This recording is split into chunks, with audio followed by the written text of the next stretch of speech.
So, Jared, we've got Bill in backstage with us right now from Sons on Fire. So we're gonna let him in here, and we are going to chat a little bit about Sons on Fire. Bill, how are you? What's up, man? So now that you're here, how do you say your last name? It's Nishay. Nishay. I was leaning that way, but I didn't want to slaughter it, man. Yep. So we got you here. You got a single that we've been playing. It's hit number 1 on our Dirty 30, and it's been in the top 10, floating around for a while. Tell us a little bit about the song "Faded," and then we're going to go into the whole deal of Sons on Fire and who everybody is and where you guys are from and all that. But I want to know, because there are certain lyrics in that song that everybody can relate to if they've ever. And if you don't know what I'm talking about, at one point it's "I only love you when I'm drunk, and you only love me when you're drunk." Yep. So tell us a little bit about that. It's just a song of everyday stuff. I mean, we want to write something that everybody can relate to. It's just a regular tongue-in-cheek kind of a song. I'm getting like a double audio coming through. I'm getting like a bunch of stuff coming through, so I'm hearing like a delay. All right. I'm gonna check the audio. Yeah, I don't. The cancellation's on. We could probably let's do this real quick one time. Oh, now it's probably better now. Is it better now? Yeah, that's a lot. I had like the Facebook thing was going, but then the StreamYard thing was like overlapping. That'll screw you up every single time. I'm like sitting here like a complete idiot, like I'm hearing you, but then Jared's talking, and I'm like, what the fuck am I listening to?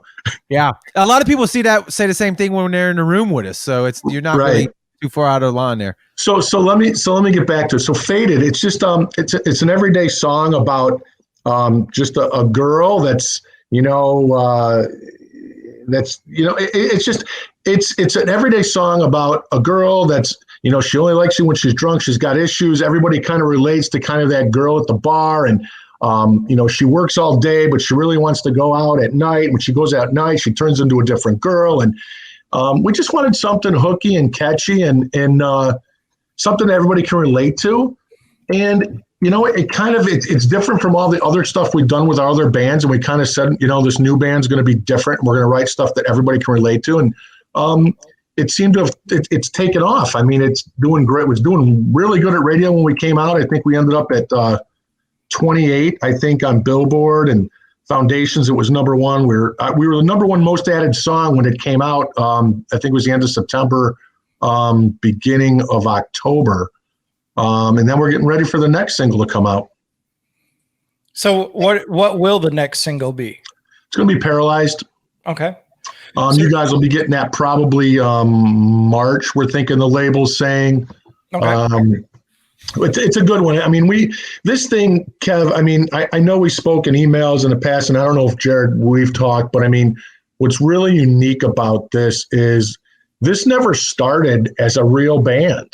I mean, we came from a band called Kicking Kate. We had pretty moderate success in late 2000s, like 2010 to 14, 15. We hooked up with Jägermeister, did a lot of the Jaeger tours, Disturbed, 3 Days Grace, Stained, that kind of thing. Score was on Octane a lot. That was our single Score.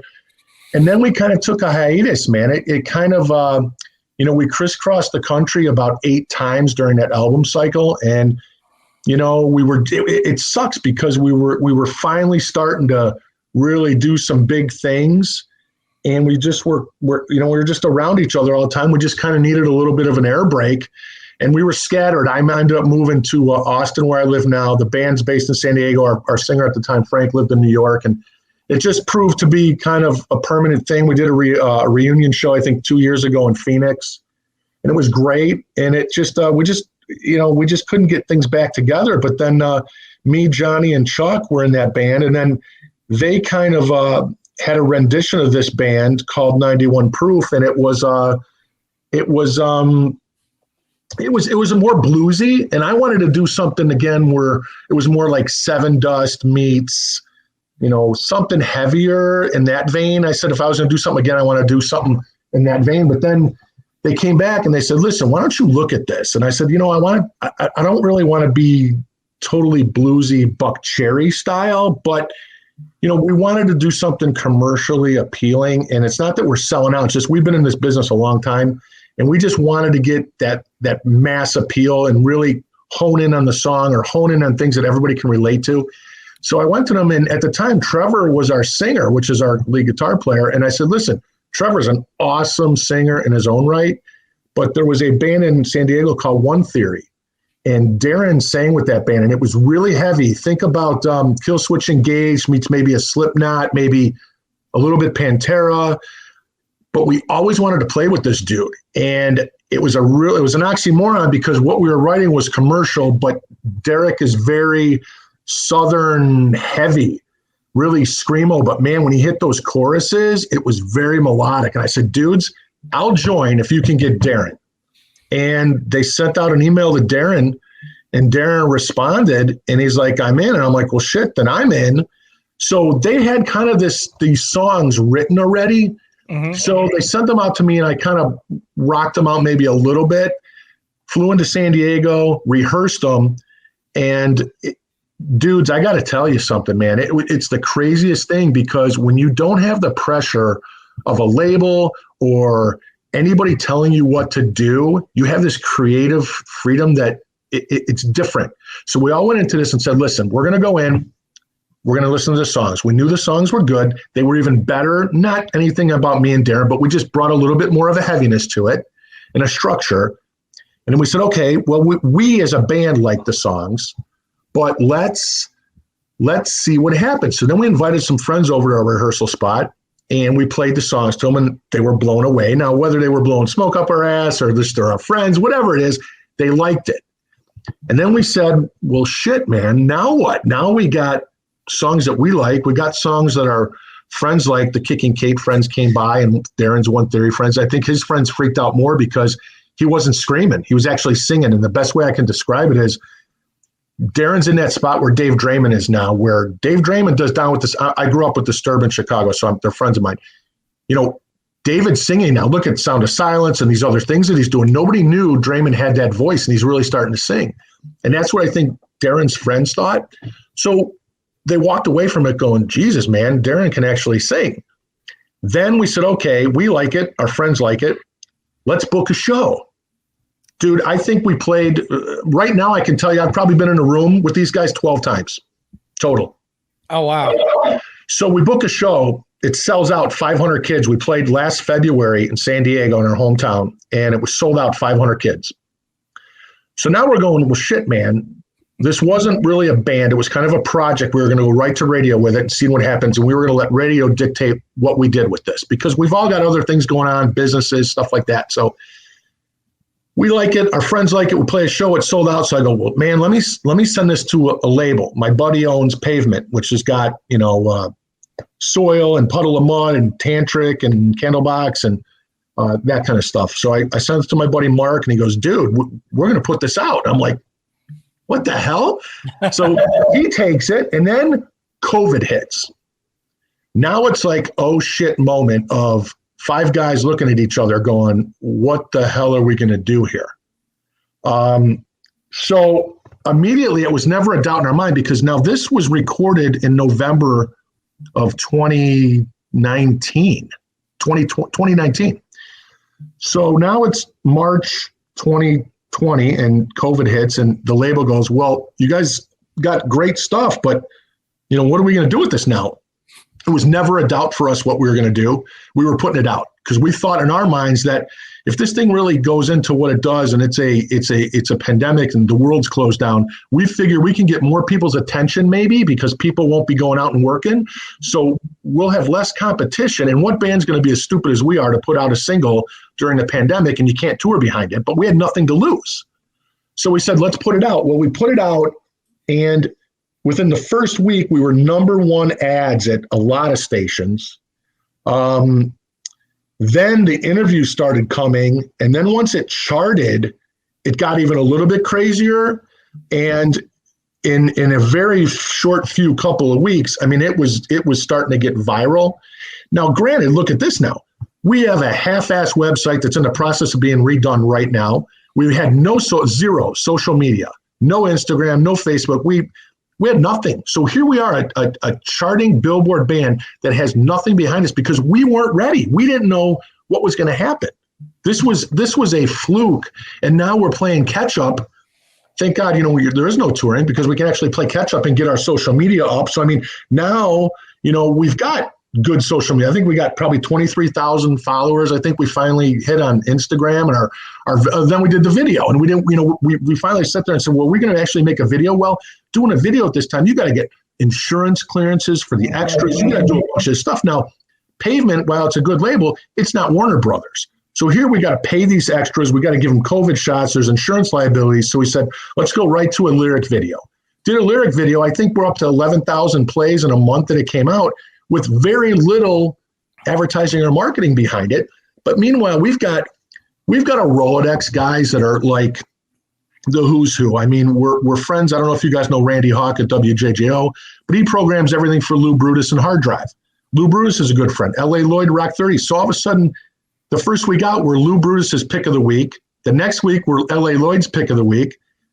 Thanksgiving, we co-host the Rock 30 with L.A. Lloyd, his biggest show of the year. He's usually got Shinedown or Marilyn Manson. We're on it. We do a whole co-hosting show. Jose from Octane's got it. I mean, I think Paralyzed will be something we're going to do with those guys. But all of a sudden, we went back to all our Rolodex of friends, and they just opened it up and said, man, this is a great thing. We want to get behind this. So it's weird because we're in this pandemic and we're trying to bridge time to when you can tour and bridge time to where the band's still, relevant from, this came out 4 months ago and we're still pumping, Faded is still doing good, but we got to do something, or we have to be able to stay ahead of the curve before people forget who you are. That's it. Man, there's a lot to unpack in all that, what you just said. So I'm trying to keep up with it and trying to remember everything you said. So I'm going to work my way backwards as best I can remember. That's awesome that you realized the opportunity that you had by releasing that song in the middle of COVID, because like you said, everybody else was scared to do it and you didn't have that pressure on you. You took advantage of it. That's ninja level black belt type shit that you did. And hats off to you for that, dude. That's awesome. Yeah. So Go ahead. No, go ahead. It was pretty insane, guys. I mean, really, when I tell you that we didn't have a freaking clue, man. I mean, there's bands that are more. I mean, we know our shit, but this was not even a craps game. This was something that we thought was good, but we didn't know, and it worked out the exact way we wanted it to happen. But now, we're in no man's land.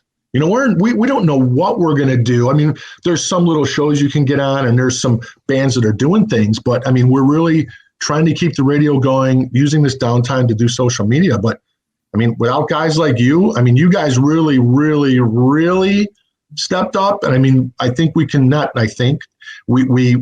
you guys family because, you guys are spinning the hell out of us right now. I mean, you made us number one and you're one of these guys, and there's probably 20 of you guys, but I mean, we got a really good relationship with you and some of the other guys. But I mean, this pandemic thing screwed up a lot of stuff. And, whether you guys got one listener or 1 million, it doesn't matter to us. You're in that circle now where we have everything we do is an inner circle of people. We don't trust a lot of people. We don't work with a lot of outside people, but people that do something for us will go on. I don't care if we turn into the next Disturbed. You guys got carte blanche and it'll never change. A lot of the bands don't do that and they forget that kind of shit. But I'm a businessman as well, and I know the way the game's played. And you guys are there in that time of need where, every little spin helps, man. Man, dude, we appreciate that. We appreciate that a lot. The only thing that I heard you say that didn't make that it made sense, but it's like you didn't have the social media thing going, but it sounds like you've corrected that. So that's awesome. And kudos to you guys. 23,000 followers on Instagram. That's headed well in the right direction. And that's awesome. Yeah. Can you touch real quick on, I got 2 more questions just for me, and Kevin, you can roll in. How did you have the Rolodex of all the people that you mentioned? Dude, I've been playing music all my life. Okay, so from your previous stuff, previous bands, we've been. It's like you guys. You guys will be lifelong friends, and you know what? Hold on one sec, guys. All right, there he is, Darren. Figured it out, guys. My bad. All good. Darren's in the sticks in California in the mountains, so he's here now. And we got Keith in the waiting room. Keith, we're coming. I promise. We're getting to you, buddy. Yeah, he's throwing the horns up. Y'all can't see it, ladies and gentlemen, but he's ready. Nice. We're coming right up. We got a few more hot questions, and then we're rolling into you, brother. Keith's got some killer shit going on too. So he does. They're a good band. Yes.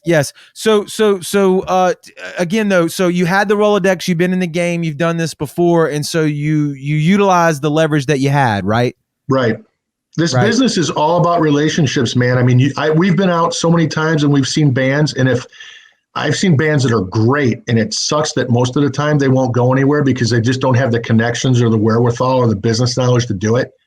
And it's just a natural, I guess, for us, but we realized early on that you can't piss in your own Cheerios, and you can't take advantage of the radio guy when you're at the bottom, when you're at the top, because you ain't going to stay there forever, and you're going to need those guys. And a lot of these bands don't take advantage of that. I mean, I hear it all the time where, this band wanted to be on my show. I got them on the show, and as soon as they got big, they forgot who I was. That's just, that's kind of bullshit in our book, man. I mean, that'll never happen. I hope our listeners are paying attention, because we kind of cater to the up and coming guys, the local band level, the ones that are just starting to get on that, their first little like regional tour kind of stuff. Pay attention to what this guy's saying, because that's worth its weight in gold, my friends. It is art. It's you love it. It's your passion, but there's the business aspect of it too. And if you don't know how to do the game the right way, you're screwed. Yeah, totally. I mean, Darren, he's seen being from his band to kind of like what we do now. And I think he's even kind of looking at this going, this is a whole different ball of wax. I mean, I think, Darren, kind of how like we operate is different from what you've probably done in the past, right? Oh yeah, man. I've had to, I've toured the country a few times, several times, played big events, big shows, big stuff like that all across the country. And it was a different ball game back then. It was MySpace then, it was networking back then, because we weren't signed. We had no one backing us, no nothing at the time. We built that thing from what it was from the ground up. So, and now being with Sons, I completely see the other side of the coin. You know what I mean? I've seen having to come up from nothing and then just jumping kind of into something, so to speak. You know what I mean? Because that's kind of what happened, really. Yeah, it's just it's an organization, and you have to treat it like a business. We have band meetings, we have Zoom meetings, we jam, and it's not so much about the songs. It's probably 50% about the songs and 50% about the business of, you can have a great song, but then how are you going to market it? We give each other the freedom. These guys will write the songs. Everybody's got Pro Tools in their house, and they'll do riffs, and they'll then send them to me, and I'll look at them, and, I'll come back and maybe play something a little bit different. But we never once go to Darren and say, Darren, don't do that. Everybody's got complete freedom to do. We wanted to do a completely different band project of what people have done in the past. And we didn't want to stifle anybody's creativity, because it's really weird. Once we'll come out and see you guys, and we'll do shows, obviously, and you'll notice that we're 5 very different people. Darren's influences are what, Darren? Oh my gosh. Crazy stuff that's not even in this country, man. No, I was really big into Soilwork, back in the day. Then I moved into Lamb of God, you know what I mean? I then Killswitch, obviously, so I came from a really metal background. But the funny thing is, I was in a metal band for a long time. Everyone knows me as this metal guy. You come up to my place, you're probably gonna hear some country. So it was kind of that ain't unusual, dude. That's not very unusual. Dude, he's got roosters and llama and sheep. He's got all kinds of shit out there. It's like Little House on the Prairie. Yeah, I got a bunch of it by him. I love it. Last thing, again, our listeners, our audience is a lot of up and comings, local guys. Like I say, they may be getting their first regional tour kind of stuff. That's where we want to catch them. That's where we want to speak to them. And you've been dropping a ton of truth bombs on them. Talk to me again real quick about the difference between the way you approached the studio this time, when you said you went in there and did what you wanted without that label pressure, no preconceived thoughts or notions, and you just did your thing. Because a lot of people that I talk to, a lot of people that I'm around from years past and even today, the label, get signed, the label. Like, as soon as you put your name on that dotted line, everything is just strippers and cocaine. And it's not really like that all the time, right? Not all the time. Right, not all the time. Some of the time, but not all the time. But it's not all just good, right? There is pressures that are involved with that. And staying true to your art and to your music, there's a lot to be said for that, right? And I think that's what you were talking about, is that when that pressure's not there, you can kind of do what you want and keep the music the way it should be. Is that what I'm picking up? Sure. Yeah. I mean, for me, recording this time was really cool because there was kind of no time limit, you know what I mean? So, and that allowed us to, basically do what you were just talking about, which was take our time, get the stuff right, get it out the way we wanted to get it out, So that was huge for me because I was able to go, I didn't really like that so much. I didn't have to worry about the clock, you know what I mean? Like all the guys were like, do it till you like it, do it till you like it, you know what I mean? And so it was really. I mean, the negative side, or I don't want to say the negative side, or maybe the side that other bands don't have the wherewithal on, is the financial side. We had the money of our own money to go in and do it. So, I mean, we're starting with a clean slate with the label where we don't have debt. We don't have this owing. I mean, we go on tour, they're getting you a bus, then it's a different deal, or RV, whatever you're going to do. But we're trying to do as much stuff as we can on our own financially, and we have the wherewithal to do that. Like I said, we all are involved in other businesses. So Darren was like, dude, we thought it was fucking great. And I'm like, Darren, if you don't like it, dude, go in and cut it again. Do it until you're done. Johnny, if you don't like the bass, Chuck, you don't like your guitar lead, Trevor, you don't like something. But me, if I didn't like this roll, I'm doing it again, because don't forget, we didn't know what was going to happen now. So we were doing everything we needed to just make it the way we wanted, and hope to God that something would happen or somebody would comment it, like all the stars aligned, Yeah. Absolutely, man.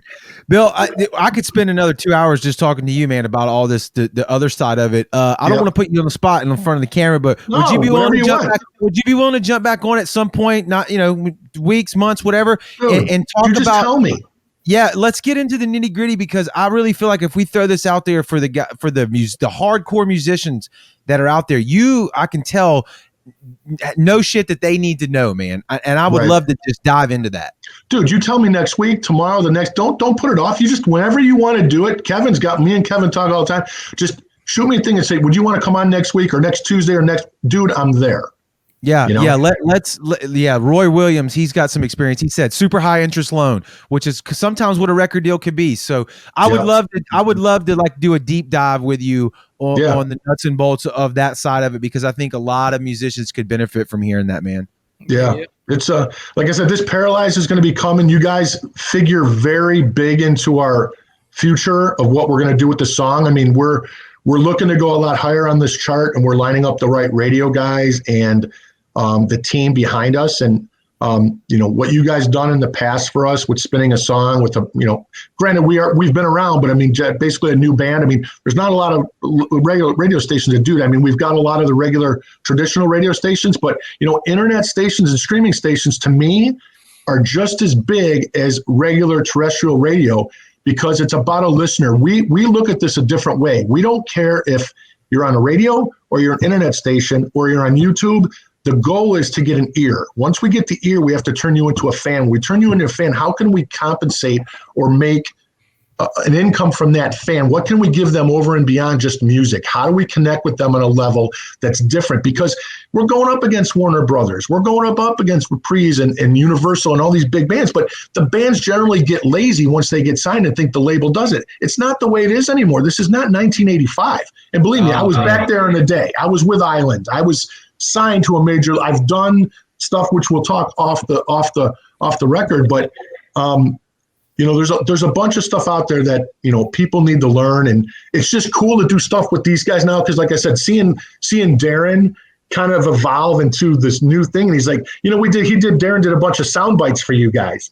All of a sudden we get these lists of, Chris sends up, he goes, I need 20 sound bites. Darren goes, I'm in the studio, blah blah blah, knocks them out, sends them out, and I'm like, dude, it's like he's going, people want to actually hear me say this is Darren from Sons on Fire. You're listening to Faded on the sound. And he's like, he knocks these things out. So it's like there's a whole side of the business that you guys love that stuff. And it's nothing for us to do. You know what I mean? But it needs to work hand in hand. And, we're just looking forward to the next single and taking it a little bit higher.